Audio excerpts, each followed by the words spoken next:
Hey guys, welcome to the study with Mayank. मैं हूं आपका मयांक।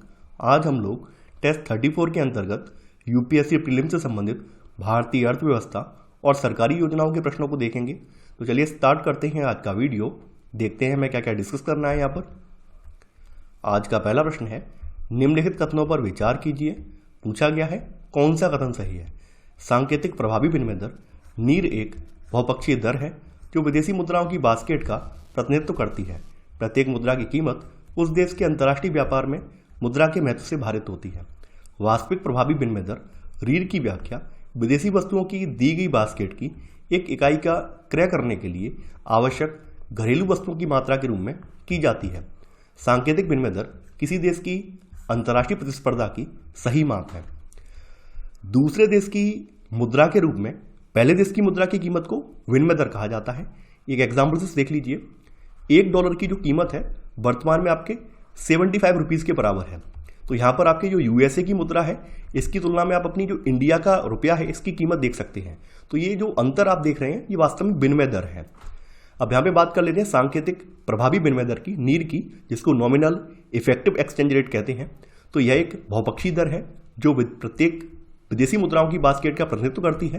प्रत्येक मुद्रा की कीमत उस देश के अंतर्राष्ट्रीय व्यापार में मुद्रा के महत्व से भारित होती है। यहाँ पर निर्यात और आयात शेयरों का औसत इसके संकेतक के रूप में लिया जाता है। तो यहाँ पर आपका पहला वाला कथन बिल्कुल सही है। अब बात कर लेते हैं रीढ़ की। रीढ़ का मतलब है रियल इफेक्टिव एक्सचेंज रेट। देखिए, इसकी गणना जो है उसके सभी व्यापारिक भागीदारों की वास्तविक विनिमय दरों के भारित औसत के रूप में की जाती है, जो कि विदेशी व्यापार में क्रम से विभिन्न देशों के अंश का मान होता है। और इसकी व्याख्या जो है विदेशी वस्तुओं की दी गई बास्केट की एक इकाई का क्रय करने के लिए आवश्यक घरेलू वस्तुओं की मात्रा के रूप में इसकी व्याख्या की जाती है। तो यहाँ पर आपका सेकंड वाला कथन भी सही है रीढ़ के बारे में। अब बात कर लेते हैं सांकेतिक विनिमय दर की। देखिए, सांकेतिक विनिमय दर क्या होती है। सांकेतिक विनिमय दर उस दर का वर्णन करती है जिस पर एक व्यक्ति दूसरे देश की मुद्रा के लिए एक देश की मुद्रा का व्यापार कर सकता है। ये आपकी सांकेतिक विनिमय दर होती है। अब देखिए, यहाँ पे बताया गया कि सांकेतिक विनिमय दर किसी देश की अंतर्राष्ट्रीय प्रतिस्पर्धा की सही माप है। तीसरा वाला कथन आपका सही नहीं है। यहाँ पर आपका जो रीढ़ है इसको आप वास्तविक प्रभावी विनिमय दर कहते हैं। तो वास्तविक प्रभावी दर इसका प्रयोग प्राय किसी देश की अंतर्राष्ट्रीय प्रतिस्पर्धा की माप के लिए किया जाता है, न कि सांकेतिक विनिमय दर का। तो यहाँ पर आपका केवल एक और दो कथन सही है। आपका सही आंसर है पहले का ए, केवल एक और दो। दूसरा प्रश्न है आपका, भारत में पूर्वदत्त भुगतान लिखतों के संदर्भ में निम्नलिखित कथनों पर विचार कीजिए। पूछा गया है कौन सा कथन सही है। ये ऐसे भुगतान लिखत हैं जो वस्तुओं और सेवाओं के क्रय की सुविधा प्रदान करते हैं। केवल भारत में निगमित कंपनियां ही भारत में पीपीआई जारी कर सकती हैं। ये लिखत नकद आहरण या प्रतिदान की अनुमति नहीं देते हैं। पीपीआई की जो फुल फॉर्म है ये है प्रीपेड पेमेंट इंस्ट्रूमेंट। तो इनको भुगतान और निपटान प्रणाली अधिनियम 2005 के तहत इन्हें जारी किया गया है और आरबीआई दिशा निर्देशों में इनको परिभाषित किया गया है। तो ये ऐसे भुगतान लिखत हैं जो वस्तुओं और सेवाओं के क्रय की सुविधा प्रदान करते हैं। तो यहाँ पर आपका पहला वाला कथन बिल्कुल सही है।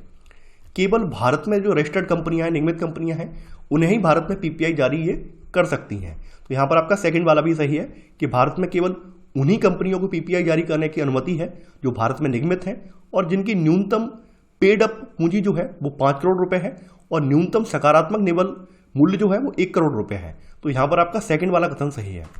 तीसरा वाला कथन यहाँ पे लिखा हुआ है कि ये लिखत नगद आहरण या प्रतिदान की अनुमति नहीं देते हैं, जो कि गलत है।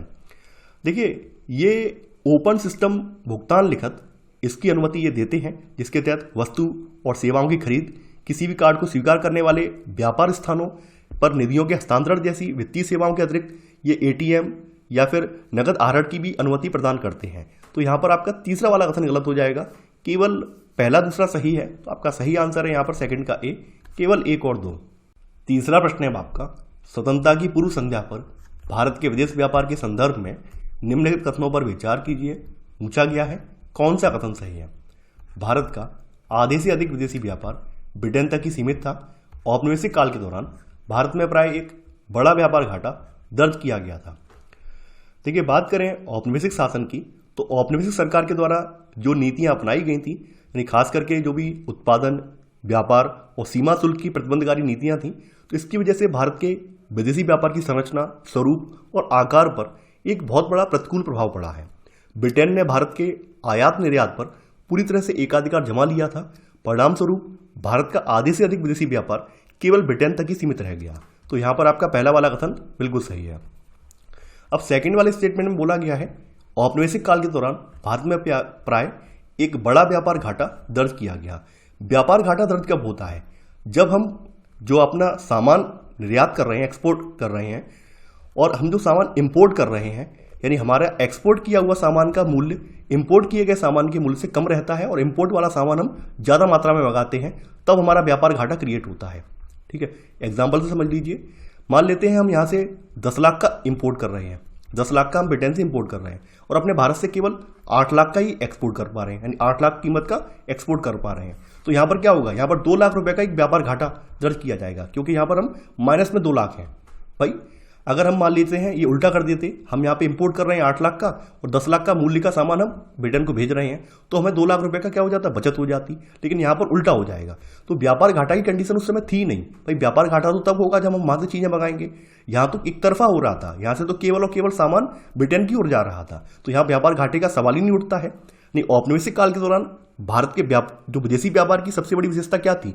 निर्यात अधिशेष का बड़ा आकार था। यहाँ से केवल और केवल सामान, किसी भी तरह का सामान हो, उसकी एक तरफा सप्लाई हो रही थी, वहां से चीजें इतनी आई नहीं रही थी, केवल भारत से सामान बहुत ज्यादा जा रहा था। तो इस अधिशेष की वजह से भारत को बहुत ज्यादा कीमत चुकानी पड़ रही है। यहाँ के देश के जो आंतरिक बाजार हैं, इनमें अनाज, कपड़ा, मिट्टी का तेल, इन जैसी जो आवश्यक आधारभूत आवश्यकता वाली वस्तुएं हैं, इन तक की किल्लत हो गई थी। तो कहीं ना कहीं हमारा यहाँ पर व्यापार घाटा नहीं बढ़ा है, बल्कि यहाँ पर निर्यात अधिशेष का आकार लगातार बढ़ गया। तो यहाँ पर आपका सेकंड वाला कथन गलत हो जाएगा, केवल पहला वाला सही है। आपका सही आंसर है तीसरे का ए, केवल एक। चौथा प्रश्न है आपका, अंतर्राष्ट्रीय मुद्रा कोष में मतदान हिस्सेदारी यानी वोटिंग शेयर के संदर्भ में निम्नलिखित कथनों पर विचार कीजिए। पूछा गया है कौन सा कथन सही है? संयुक्त राज्य अमेरिका की सर्वाधिक मतदान हिस्सेदारी है, इसके पश्चात यूनाइटेड किंगडम का स्थान आता है। भारत 5% से अधिक मतदान हिस्सेदारी के साथ चौथे स्थान पर है। देखिए, बात करें IMF में वोटिंग शेयर का, तो पहले नंबर पर आपका USA आता है और USA का जो वोटिंग शेयर है वो 16.50% है। दूसरे नंबर पर आपका जो है ये जापान आता है। जापान की बात करें तो जापान का जो वोटिंग शेयर है 6.14% है। थर्ड नंबर पर आपका जो है चाइना आता है और चाइना का अगर वोटिंग शेयर अगर हम देखें तो 6.08% चाइना का है।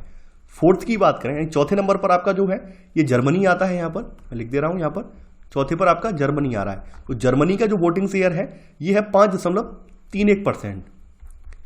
जर्मनी के बाद आपका पांचवें नंबर पर जो आ जाता है ये फ्रांस आ जाता है और फ्रांस का वोटिंग शेयर जो है ये है 4.03%।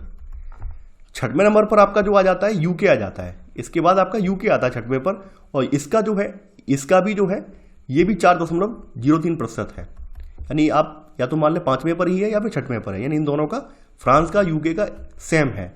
इसके अलावा अगला जो नंबर आ जाता है आपका सातवां जो नंबर आ जाता है ये आपका इटली का आ जाता है और इटली का जो वोटिंग रेशियो है 3.02% है।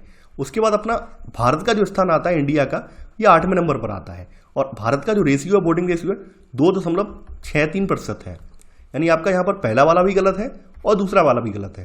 यहाँ पर ना तो एक सही है और ना ही दूसरा, तो आंसर है चौथे का डी, ना तो एक सही है और ना ही दूसरा। पांचवा प्रश्न है आपका, एकमुश्त खुले बाजार परिचालन OMO के संदर्भ में निम्नलिखित कथनों पर विचार कीजिए। पूछा गया है कौन सा कथन सही है? एकमुश्त OMO बाद के चरण में प्रतिभूतियों के क्रय विक्रय के किसी भी वादे के बिना संचालित किए जाते हैं। एकमुश्त OMO ओवरनाइट तरलता असंतुलन के प्रबंधन हेतु संचालित किए जाते हैं।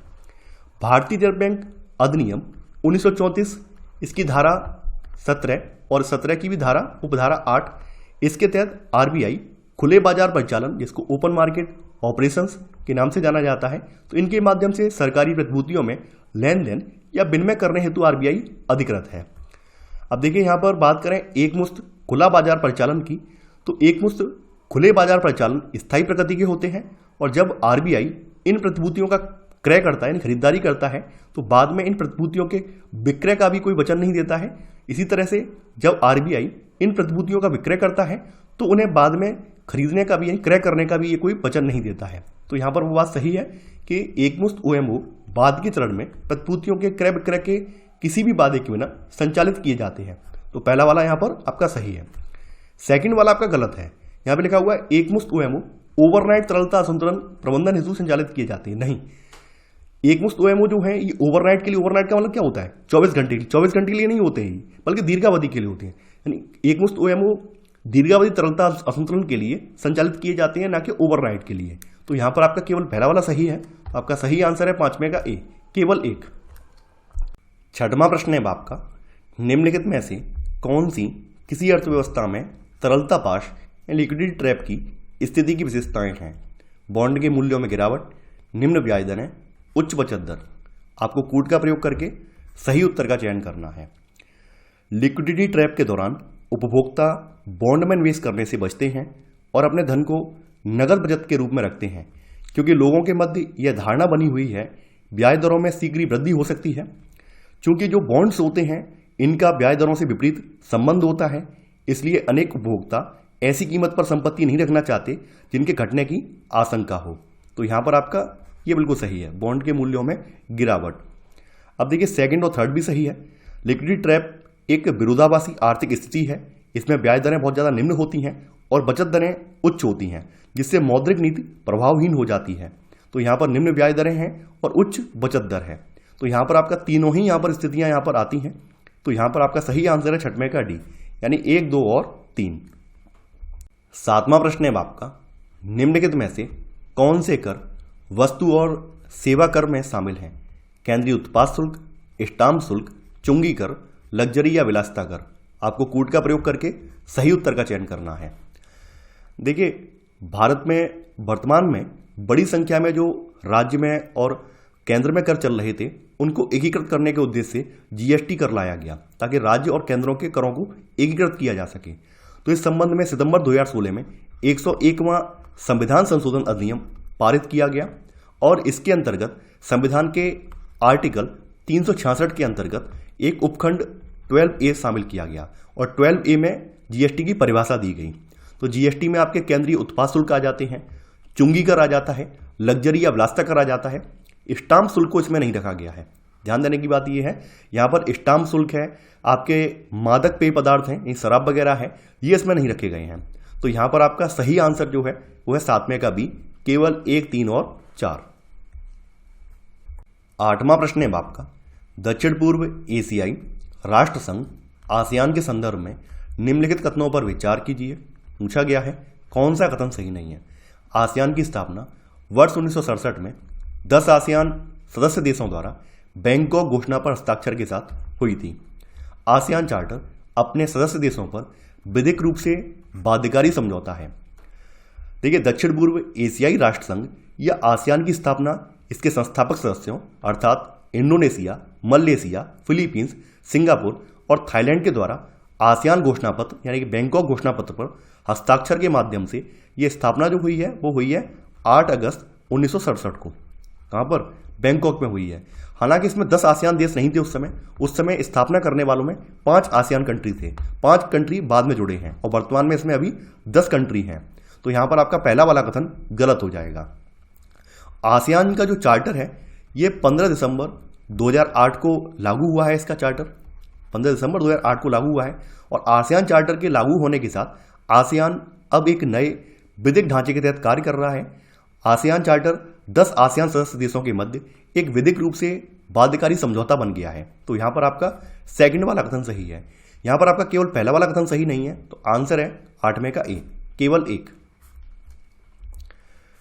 9वां प्रश्न है आपका, निम्नलिखित में से कौन से संस्थान विश्व बैंक समूह का हिस्सा हैं? आपको कूट का प्रयोग करके सही उत्तर का चयन करना है। अंतर्राष्ट्रीय वित्त निगम IFC, बहुपक्षीय निवेश गारंटी एजेंसी MIGA, निवेश विवादों के निपटान के लिए अंतर्राष्ट्रीय केंद्र ICSID।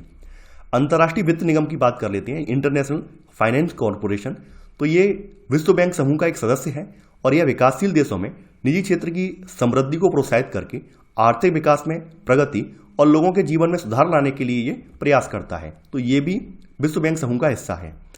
अगली बात कर लेते हैं आपकी मीगा की, यानी कि जिसको हम बोलते हैं मल्टीलेटरल इन्वेस्टमेंट गारंटी एजेंसी। तो ये विश्व बैंक समूह की सदस्य है, यानी ये भी विश्व बैंक समूह का एक सदस्य है। और मीगा जो है विश्व के सभी क्षेत्रों को शामिल करते हुए विकासशील सदस्य देशों में विभिन्न क्षेत्रों की एक विस्तृत श्रृंखला में परियोजनाओं के लिए राजनीतिक जोखिम सुरक्षा यानी कि इसकी गारंटी प्रदान करता है। तो यहाँ पर आपका सेकंड वाला भी सही है। आपका तीसरा वाला भी यहाँ पर इसमें शामिल है, यानी जो ICSID की बात हो रही है उसकी फुल फॉर्म है international centre for settlement of investment dispute. तो ये भी जो है विश्व बैंक समूह के अंतर्गत ही है। तो यहाँ पर आपका तीसरा वाला कथन भी सही है। यहाँ पर आपका 1, 2, 3 तीनों ही कथन सही है। तो आपका सही आंसर है यहाँ पर सी, यानी 1, 2 और 3। 10वां प्रश्न है आपका, विशेष आहरण अधिकार स्पेशल ड्राइंग राइट्स के संदर्भ में निम्नलिखित कथनों पर विचार कीजिए। पूछा गया है कौन सा कथन सही है। SDR एक मुद्रा अथवा अंतर्राष्ट्रीय मुद्रा कोष पर एक दावा है। SDR बास्केट में शामिल की जाने वाली किसी भी मुद्रा को निर्यात मानदंड और स्वतंत्र रूप से प्रयोग करने योग्य मानदंड को पूरा करना होगा। SDR निजी व्यक्तियों और संस्थाओं द्वारा धारित नहीं किए जा सकते। सबसे पहले SDR का जो कॉन्सेप्ट है, यानी विशेष आहरण अधिकार का जो कॉन्सेप्ट है वो समझ लेते हैं। देखिए, ब्रेटन वुड्स प्रणाली के बारे में आप जान चुके हैं। तो ब्रेटन वुड्स स्थिर विनिमय दर प्रणाली के संदर्भ में SDR को एक पूरक अंतर्राष्ट्रीय आरक्षित संपत्ति के रूप में निर्मित किया गया था। और जब 1973 में ब्रेटन वुड्स प्रणाली का पतन हो गया है तो इसके साथ साथ यहाँ पर जो अस्थायी विनिमय दर की व्यवस्था है इसमें अभी वैश्विक रूप से बदलाव आए हैं और यहाँ पर SDR पर निर्भरता को इसमें कम कर दिया गया है। फिर भी SDR का आवंटन तरलता प्रदान करने और सदस्य देशों के आधिकारिक भंडार के पूरक के रूप में भूमिका निभाने के रूप में इसका इस्तेमाल किया गया है। आगे बढ़ते हैं SDR के लिए। तो SDR IMF और कुछ अंतर्राष्ट्रीय संगठनों की लेखा इकाई के रूप में कार्य करता है। SDR ना तो मुद्रा है और ना ही अंतर्राष्ट्रीय मुद्रा कोष पर एक दावा है। तो यहाँ पर आपका पहला वाला कथन गलत हो जाएगा। सेकंड वाला कथन यहाँ पर बिल्कुल सही है। SDR बास्केट में शामिल मुद्राओं को 2 मानदंडों को पूरा करना होता है। एक तो आपका निर्यात मानदंड और दूसरा स्वतंत्र रूप से प्रयोग करने योग्य मानदंड। तो यहाँ पर आपका सेकंड वाला कथन सही है। यहाँ पर आपका तीसरा वाला कथन भी सही है। SDR जो है ये निजी व्यक्तियों और संस्थाओं द्वारा धारित नहीं किए जा सकते हैं। तो यहाँ पर आपका तीसरा वाला कथन ये भी सही है। यहाँ पर आपका केवल 2 और 3 कथन सही है। तो आंसर है आपका 10 का ए, केवल 2 और 3। 11वां प्रश्न है आपका, बाजार स्थिरीकरण योजना MSS यानी मार्केट स्टेबलाइजेशन स्कीम के संदर्भ में निम्नलिखित कथनों पर विचार कीजिए। पूछा गया है कौन सा कथन सही है। यह अर्थव्यवस्था में अत्यधिक पूंजी प्रवाह के मामले में तरलता अवशोषण में सहायता करती है। MSS प्रतिभूतियां देश में केंद्र सरकार के आंतरिक ऋण के अंतर्गत शामिल की जाती हैं। देखिए, जो आपका मार्केट स्टेबलाइजेशन स्कीम है ये अर्थव्यवस्था में सरकारी प्रतिभूतियों को बेचकर अतिरिक्त तरलता को वापस लेने के लिए RBI द्वारा किया जाने वाला एक मौद्रिक नीति हस्तक्षेप है। और इसकी शुरुआत जो हुई है वर्ष 2004 से हुई है। इन 2004 से इसकी स्टार्टिंग हुई है। तो यहाँ पर आपका पहला वाला कथन बिल्कुल सही है। अगर हम बात करें MSS की तो इसमें जारी की गई प्रतिभूतियां सरकारी बॉन्ड्स होती हैं और उन्हें बाजार स्थिरीकरण बॉन्ड यानी मार्केट स्टेबलाइजेशन बॉन्ड्स के नाम से भी जाना जाता है। MSS में जो बॉन्ड बनाए गए हैं वो MSB के नाम से जाने जाते हैं। यहाँ पर लिखा हुआ है कि MSS प्रतिभूतियां देश में केंद्र सरकार के आंतरिक ऋण के अंतर्गत शामिल की जाती हैं। ये बिल्कुल सही है। देखिए, जो यहाँ पर MSS के द्वारा जारी जो MSB है यानी मार्केट स्टेबलाइजेशन बॉन्ड्स हैं, तो ये मौजूदा ट्रेजरी बिल प्रतिभूतियों के इसमें सभी गुण होते हैं और इसे देश के केंद्र सरकार के आंतरिक ऋण के एक भाग के रूप में शामिल किया जाता है। तो यहाँ पर आपका सेकंड वाला कथन भी सही है। यहाँ पर आपका 1 और 2 दोनों ही कथन सही हैं। तो आपका सही आंसर है 11 का सी, यानी 1 और 2 दोनों। 12वां प्रश्न है आपका, शेल कंपनियों के संदर्भ में निम्नलिखित कथनों पर विचार कीजिए। पूछा गया है कौन सा कथन सही है। ये कॉरपोरेट संस्थाएं हैं जो कोई सक्रिय व्यावसायिक गतिविधियां संचालित नहीं करती हैं। इन्हें कंपनी अधिनियम 2013 के अंतर्गत अवैध संस्थाओं के रूप में परिभाषित किया गया है। शेल ये अंग्रेजी का शब्द है और इसका मतलब जो होता है वो होता है खोल या भारी आवरण। आप समझ गए होंगे। शेल कंपनी शब्द का उपयोग जो है अवैध कंपनियों के लिए किया जाता है जिसकी रचना के उद्देश्य का आधार एक खोल से लिया गया है जिसमें भारी आवरण होता है लेकिन अंदर से ये पूरी तरह से खाली होती हैं। एक शेल कंपनी का कोई ठोस मूर्त व्यवसाय नहीं होता है। ऐसी कंपनियां वास्तविकता में अस्तित्व में ही नहीं होती हैं, केवल कागजों में चल रही होती हैं। तो यहां पर आपका पहला वाला कथन बिल्कुल सही है। सेकंड वाला कथन यहां पर सही नहीं है। शेल कंपनियों को किसी विशिष्ट कानून के तहत परिभाषित नहीं किया गया है। कंपनी अधिनियम 2013 सेल कंपनियों और उनकी गतिविधियों को परिभाषित नहीं करता है। तो यहां पर आपका सेकंड वाला कथन ये गलत हो जाएगा, केवल पहला वाला कथन सही है। तो आपका सही आंसर है 12 का ए, केवल 1। 13वां प्रश्न है आपका, समष्टि अर्थशास्त्र के संदर्भ में निम्नलिखित कथनों पर विचार कीजिए। पूछा गया है कौन सा कथन सही है। प्रवाह को एक समयावधि में मापा जाता है और स्टॉक को एक विशेष समय बिंदु पर मापा जाता है। उत्पादन के लिए प्रयुक्त मशीनें पूंजीगत वस्तुओं का उदाहरण है। अंतिम उत्पादन का भाग जिसमें पूंजीगत वस्तुएं शामिल होती हैं अर्थव्यवस्था के एक सकल निवेश का गठन करता है। आपका पहला वाला कथन बिल्कुल सही है। प्रवाह को जो है समयावधि में मापा जाता है और स्टॉक को जो होता है एक विशेष समय बिंदु पर मापा जाता है। कुछ अन्य वस्तुएं भी इसमें शामिल होती हैं जो एक स्थायी प्रकृति की होती हैं और जो उत्पादन प्रक्रिया के दौरान उपयोग की जाती हैं। ये उपकरण, औजार और मशीन आदि होते हैं। ये अन्य वस्तुओं के उत्पादन को व्यवहार्य बनाते हैं। ये स्वयं उत्पादन प्रक्रिया में परिवर्तन नहीं होते हैं, यानी ये माल पूंजी का ही एक हिस्सा होते हैं जो उत्पादन प्रक्रिया को उत्पादन के निरंतर चक्र के लिए जारी रखने में सक्षम बनाते हैं। इन्हें पूंजीगत वस्तुओं के रूप में जाना जाता है। तो यहाँ पर आपका सेकंड वाला कथन बिल्कुल सही है। उत्पादन के लिए प्रयुक्त मशीनें पूंजीगत वस्तुओं का एक उदाहरण है। हमारे अंतिम उत्पाद का हिस्सा जो होता है उसमें पूंजीगत वस्तुएं शामिल होती हैं। अर्थव्यवस्था में ये एक सकल निवेश का ऐसे करके गठन करती हैं। तो यहाँ पर आपका तीसरा वाला कथन भी सही है। यहाँ पर आपका 1, 2, 3 तीनों ही कथन सही है। तो आपका सही आंसर है 13 का डी, 1, 2 और 3। 14वां प्रश्न है आपका, माल एवं सेवा कर गुड्स एंड सर्विस टैक्स के संदर्भ में निम्नलिखित कथनों पर विचार कीजिए। पूछा गया है कौन सा कथन सही है।